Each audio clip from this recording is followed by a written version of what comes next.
South Africa being a place where there are so many news stories breaking on a regular basis, it feels like almost like a blur. But the thing that gives me pause in between all of the current affairs stories that we do are those good news stories that allow you to sit back and be like, oh, I like that. Timeless rituals unfold, grueling work to balance fire and steam. My name is Catherine Rice, and I joined the Carte Blanche team as a producer in March 2023. There was a story that really stood out for me because it had nothing to do with crime, and it was about steam trains.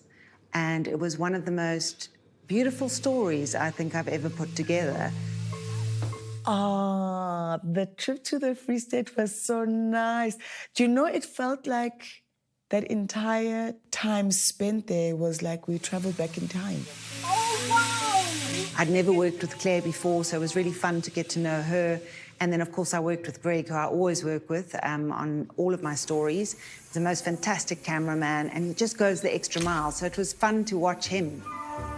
It felt very, I think, nostalgic for yesteryear, glamour, like the visions you have of the old steam trains and, you know, how women would dress up. Like, it was really, it sounds so cheesy, but it really transported you back in time.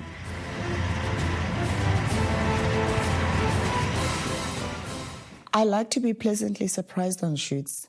Sometimes I get booked on a shoot and I'm told, Claire, you're going to go to this story and do this about this person. And I get sent the information.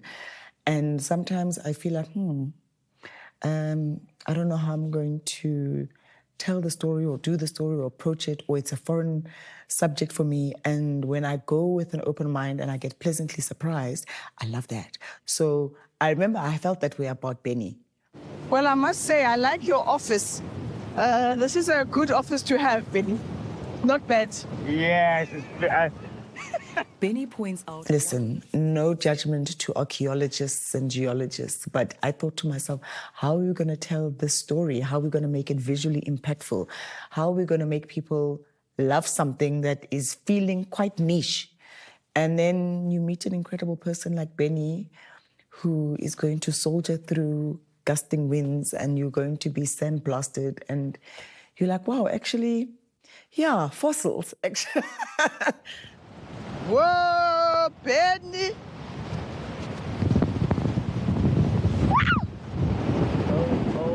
I think I was pleasantly surprised by that story because you go in with preconceived ideas. So I think that's the thing that will always stick out to me on the stories that I do. And I, too, even with all the information I have, am pleasantly surprised.